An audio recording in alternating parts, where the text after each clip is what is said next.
What the heck? All right.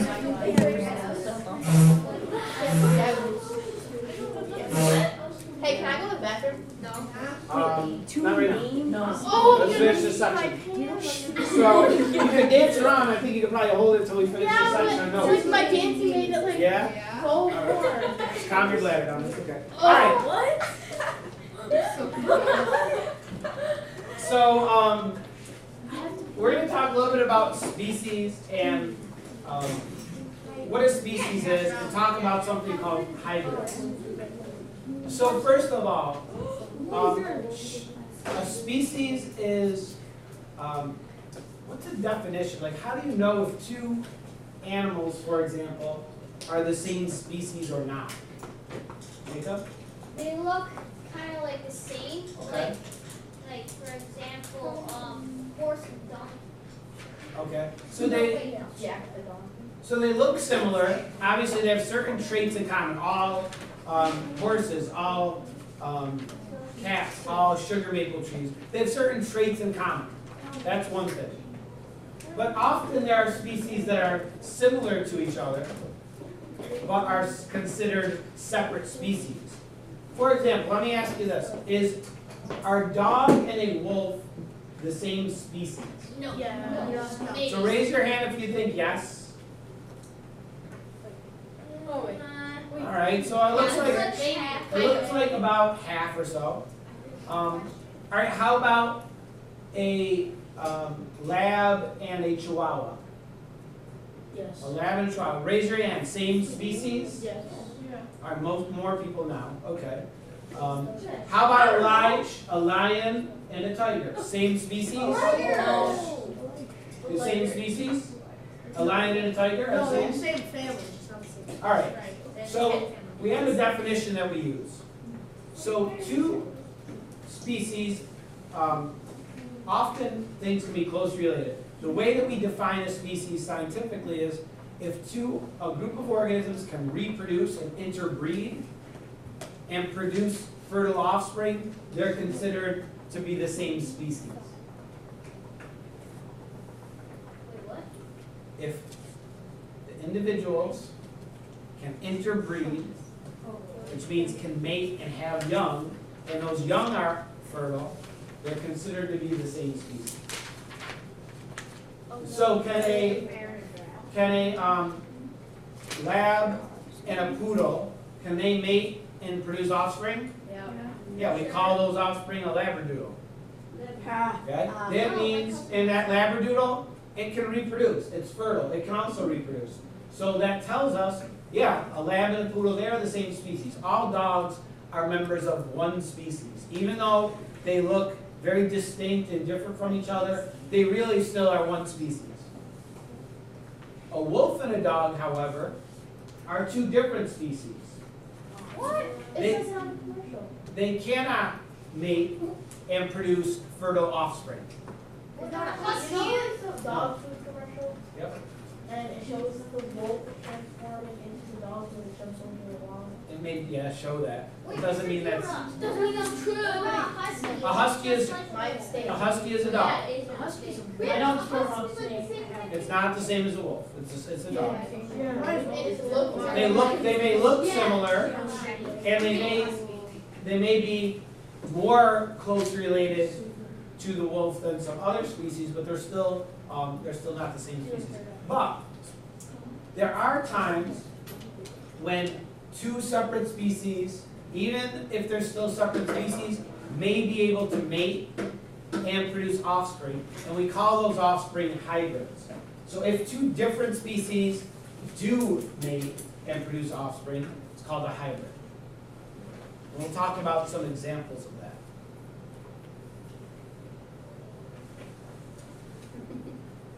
Now usually, hybrids are produced in zoos or aquariums and in captivity. Because in nature, generally, organisms of different species do not mate with each other. They stay with their own kind, they only mate with their own species. But sometimes in an artificial situation, like a zoo, they may mate with another species and produce offspring. Now it has to be a very closely related species. Okay? You couldn't have a giraffe and a lion mate and produce offspring. They are far too different. They are not as close related. They are not close enough. But sometimes, like if we take probably the most common example, if you take a donkey, its scientific name Equus asinus, and a female horse, scientific name Equus caballus. Now, first off, are these species closely related? Yes. Yes, they have the same genus, so they're very closely related, and they can mate and they can produce offspring. You know what they're called, Dan? Mule. Yeah, it's called a mule. A mule is a hybrid. It's a cross between a donkey and a horse. Oh, I thought a mule was What's better, donkey was like- a cross between No. a mule and a horse. What's some more like? What's faster, donkey or mule? Probably donkey, I guess. I don't know for sure. It has So, again, these are two different species, but they can mate and produce this hybrid we call a mule. But here's the thing. The mule is infertile. It can't reproduce. So, even though they can produce this mule, they are not the same species, because our definition of a species says if they can interbreed and produce fertile offspring, and the mule is not fertile. Another example, this happens sometimes in an aquarium. A false killer whale and a bottlenose dolphin can produce a hybrid. And other than the mule, most of the time we name them using a part of one species and a part of the other. These are called wolphins. Wolfins. Wait, a false killer? Yeah, that's just a It doesn't even look like a I know. So is it a Mars? I know you've heard of this before. A male lion can mate with a female tiger. Again, same genus, different species, but they can produce a hybrid. Yep. It's not just from Napoleon Dino, it's an actual animal. Oh my god, Doesn't really? look anything. Yeah, A liger. And another fact is that often these hybrids are actually, the hybrid is much larger than either parent. This liger is much larger than either the lion or the tiger. It's something called a hybrid vigor. Also, it can happen in reverse. If it's a male tiger and a female lion, they call it a tie-on. They usually use the male species first. Good job. So, say that like a lion and like a bird. So they can't because they have to be close Yeah, but together. then what would it make? They can't, so I don't know. It doesn't Flying happen. cat. Oh, It would make a If flying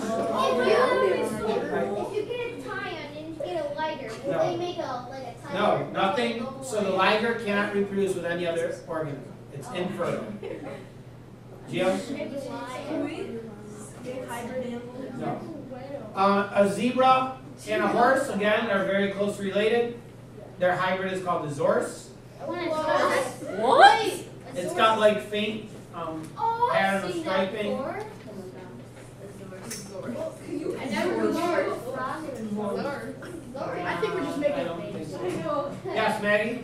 So, if like all these are like all like the two names combined, Yeah. then there's mule. Yeah, those mules have been bred for thousands and thousands of years as like agricultural animals. So they named it a mule before they started with these other hybrids naming these. Donkey and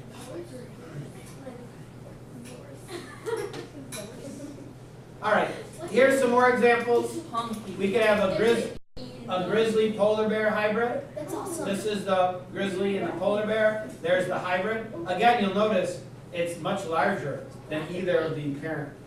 That's awesome. Wait, those are his parents? Yes. What they call This is a mix. I think it's between a feral, a cat, and a It looks like something from Pokemon. like an ocelot. What's an ocelot? It's just An another ocelot is a jungle another cat. feline. That's a, This is a sheep goat Oh, hybrid. That looks weird. really? This is a cow buffalo hybrid. They call it a beefalo, Oh, I've heard those. and they actually use them for They meat. say it's like both of them. Wait, can I get chicken?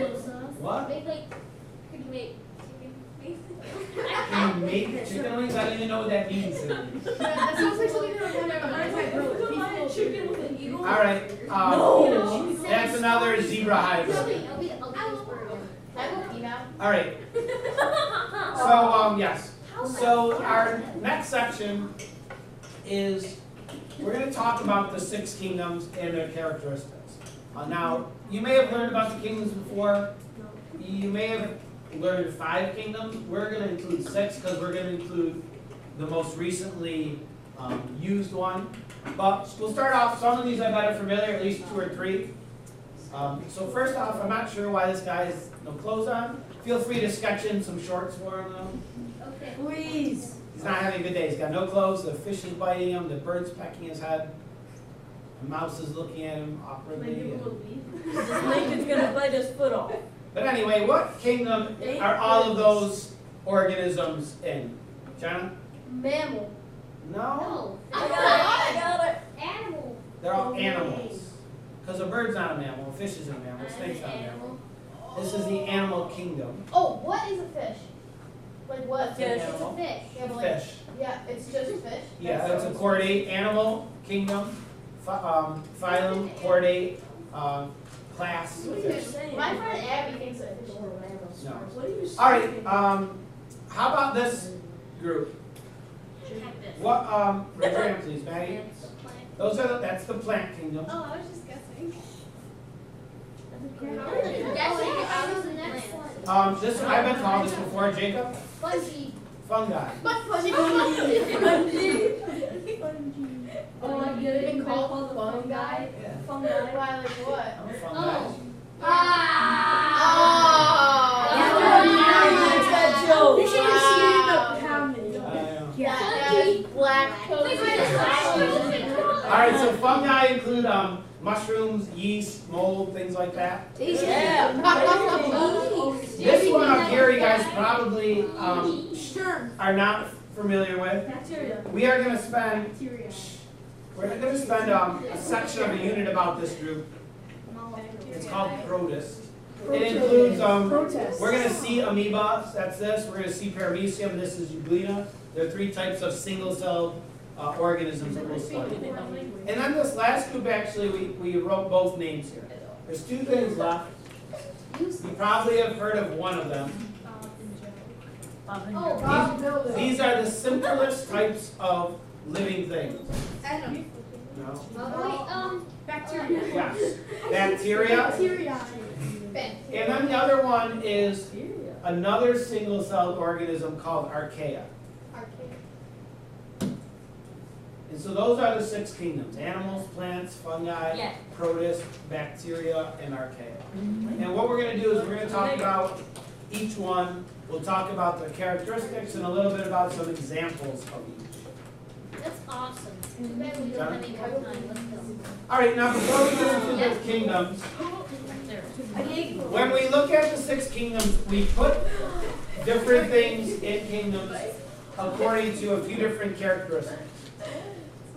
We put them into kingdoms based on the nucleus, how many cells, and how they get energy. So for the first one, the presence of a nucleus. There's 2 words that we use, prokaryote and eukaryote. If we look at some prefixes, we can understand what these words mean. Starting with the prefix pro. Like if you're reading a book, where's the prologue? Yeah, it's like comes before like the story begins. Pro, that prefix means before. The prefix eu means true. And the root, karyote, means nucleus. Why don't they just say it? I know. So if we look at the word, we can decipher probably what it means. So does anyone raise your hand? What do you think a prokaryote might be? Nick? The beginning of the cell. Not quite. I mean, you're on the right track, Luke. Joey? Before nucleus. Yeah, but so what might that mean? It means like before A cell, a prokaryote is a cell. a cell that nobody has discovered. No, it's a cell without a nucleus. Oh. It doesn't have DNA surrounded by a nuclear membrane. Instead, the DNA is just sort of all scattered throughout the cytoplasm. So prokaryotes are very simple cells. They're usually very small, and they don't have complex organelles. So it's a prokaryote. So what do you think a eukaryote would be? Jacob? Has a nucleus. Yeah, it does have a nuclear membrane. Yes. The DNA is They're on the carbon. surrounded by a nuclear membrane. All the cells we studied in our cells unit, we were looking at eukaryote cells because they had a nucleus, they had other membrane-bound organelles. Sometimes people have a hard time with these words. The way I tell them to remember, pro rhymes with no. Prokaryotes have no nucleus. Eu rhymes with do because eukaryotes do have a nucleus. So if you have a hard time, pro, no, and you goes with do. Whoa. All right, so that's one thing we'll look at. Do these cells have a nucleus or not? The second thing is, did you have a question, Maggie? Yeah. Yep. Why do they have like categories of hydrogen? Why they have what? Because like simple complex like. Why do they use those words? Yeah. It has to do with how large the carbohydrate molecule is. Eating All right, so number of cells. actually just. When we look at organisms, we either categorize them as unicellular or multicellular. Raise your hand if you could tell me, what do you think unicellular means? Nate? One. Yeah, it means one cell. No. Unicellular are just single-celled organisms. Yeah. And multicellular, obviously then, Jacob, No, those. are more than one cell. Those. Usually many More cells. than those. Multiple cells. So that's the second thing we look at. So first we look at, do they have a nuclear membrane or not? Second, are they single-celled or multi-celled? And then third, how do they get food? And there's two ways. Organisms are either autotrophs or heterotrophs. If you look at the words, troph means having to do with food. Auto means self. Hetero means different. All right, so what is an autotroph? Joseph? It does. It sells food. It makes its own food. Through what process? Photosynthesis. Yes, photosynthesis. So things that can go through photosynthesis, we call them autotrophs.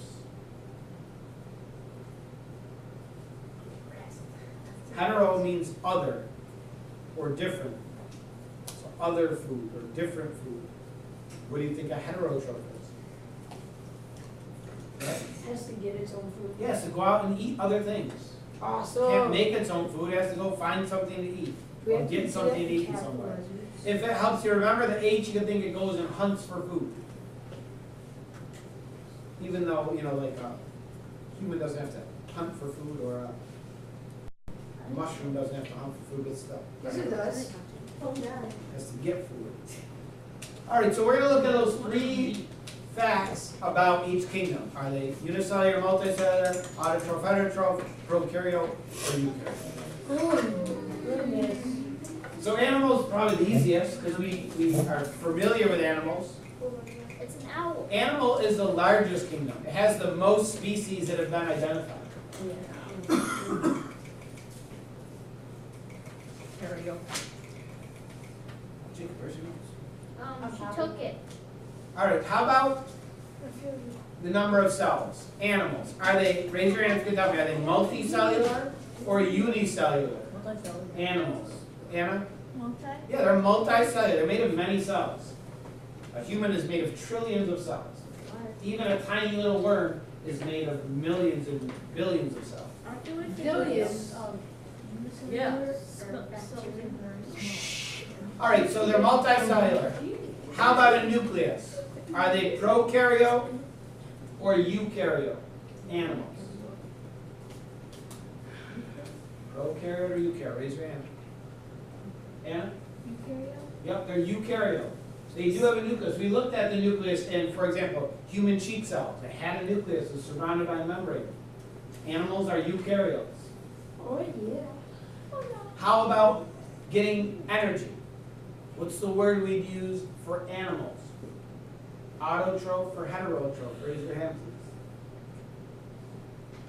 please. Sydney? Or heterotrophs, they have to go and find stuff to eat. They don't make their